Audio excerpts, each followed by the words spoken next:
My number three is The Holdovers, directed by Alexander Payne, starring Paul Giamatti, Deva Joy Randolph, and newcomer Dominic Sessa. Quick log line on the movie. A cranky history teacher at a prep school is forced to remain on campus over the holidays with a grieving cook and a troubled student who has no place to go. And that's sort of what the movie is. It's a cozy, holiday movie, but it's done by people who are masters at what they do. It's Alexander Payne and it's a great cast. And I think this is one of those movies which I think is greater than the sum of his parts. Where on the surface, like I said, it's a simple movie that just, you know, gives you the holiday feel that's cozy and is joyful, and all these characters and their quirks and in their loneliness and such are have their own things that are going on. But it leaves you with something a lot more powerful and not super underlined, which I think is a message of kindness and saying that everybody has their own issues. You cannot really judge people. You have to really get to know them and understand them. Even the people who are curmudgeon, even the people who on the face of it might be annoying or opposed to your views, you actually don't know what's going on with them. You have to sort of meet them where they're at, and through that, unexpected relationships can be born, unexpected turns in each other's lives can take place. So I love all of that. And then on top of it, the movie is set in the 70s, which again could have gone horribly wrong, I think, but is done with just so much deftness and has a light touch to it. It's not acerbic the way a lot of Alexander Payne movies can be, which we both enjoy. I think this is a lot sweeter, but there are shades of that in this movie. They're just not underlined, and I don't know. I kind of like that. This movie has gotten a little bit of criticism that it doesn't have more to say, or it maybe should have pushed harder. But I kind of like a director like him, kind of like PTA, one of my other favorite directors, making movies like Licorice Pizza and such, which are maybe not, overloaded with like a million things like his, Magnolia is or what have you, right? So I like these directors from that time growing older and maybe being more comfortable in their craft and what they have to say, perhaps, and letting people take what they want to take. So yeah, this is one of my favorites. This is the movie I've seen several times. I really don't watch movies several times in the same year, but this is one that I have.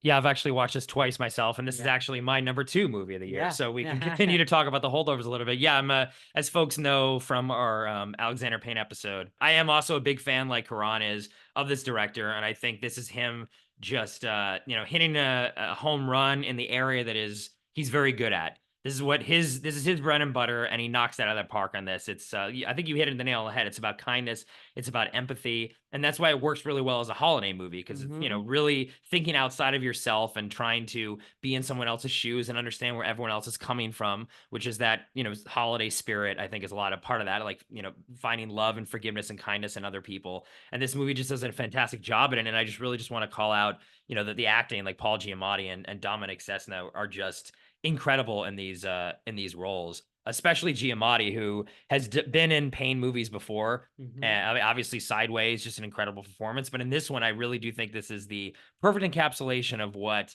he does so well, which is create a curmudgeon character who is kind of a jerk that you kind of don't want to like, but he provides some side of his character where you can't help but just kind of fall in love with his curmudgeoniness. And then in this movie, especially, you slowly reveal his past and you understand why he's still at this school for so many years and what he went through to put him in the mood that he's basically in, where he is this curmudgeon classics teacher. So I think they do a great job of over the course of the movie revealing that. And the same thing with Dominic Sess's character too. You Yeah. realize, he's kind of a jerk kid who's lashing out at the other kids, and you realize that's because of his background, because of what's going on with his dad and his parents, and it's just really great how they slowly unveil these layers, which is just a good again life lesson of you don't want to judge someone when you first see them, and everyone's coming through their own lives with their own backgrounds and their own pasts and their own reasons for doing things, even if they're a jerk. Sometimes it's not there are reasons behind that. I just like that message of the movie so much. Yeah. And on that revealing part, which again I think can go wrong in my mind pretty badly, which is that it becomes like, oh, he's like this because of that.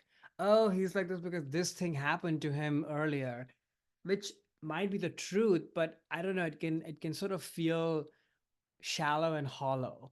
Versus here, you sort of, the reveals happen the way they would in real life, right? Like if I met you and felt that you were annoying, and then for some reason I just kept hanging out with you for whatever This reason. is what happened, by the way. Yeah. Exactly. And then I start to see other things, not because we sat down and I asked you that, oh, tell me, why are you the way you are? Right. No, that's not how life happens. People just go about doing things in their lives, and then other people get to observe that and start to see more about them. And so the movie is sort of doing that actually, which I think is the genius of the script and these three great performances, and of course the direction.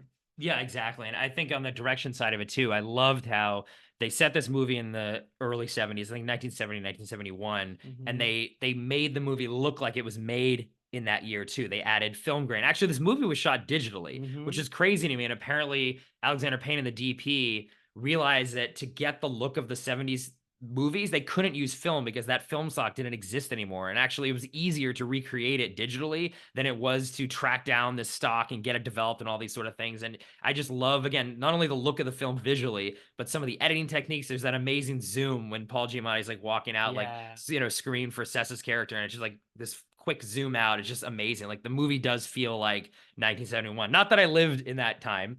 I'm not that old. I'm old, but not that old. But I like the movies around that time. I think Payne does a great job of, and his DP of recreating that vibe. It's just fantastic. And also, I think this might be the first time Alexander Payne has not had a hand on the screenplay of any movie that he's done, which was surprising to me that he's still, this feels so much like his movie and his voice and his worldview when Yeah. he did not get credit on the screenplay, which is pretty, I guess, cool. Just Yeah. interesting. Hi there, it's Alex. If you like the review and discussion Karan and I just had, make sure you subscribe to our channel, Movies That Shaped Us, to get full episodes. Every other Wednesday, Karan and I review a new release and then discuss 6 other movies made by that film's actor or director and how they shaped us. Subscribe right now or follow our podcast on Spotify or Apple Podcasts via the link in the description below. Hope you join us for the journey.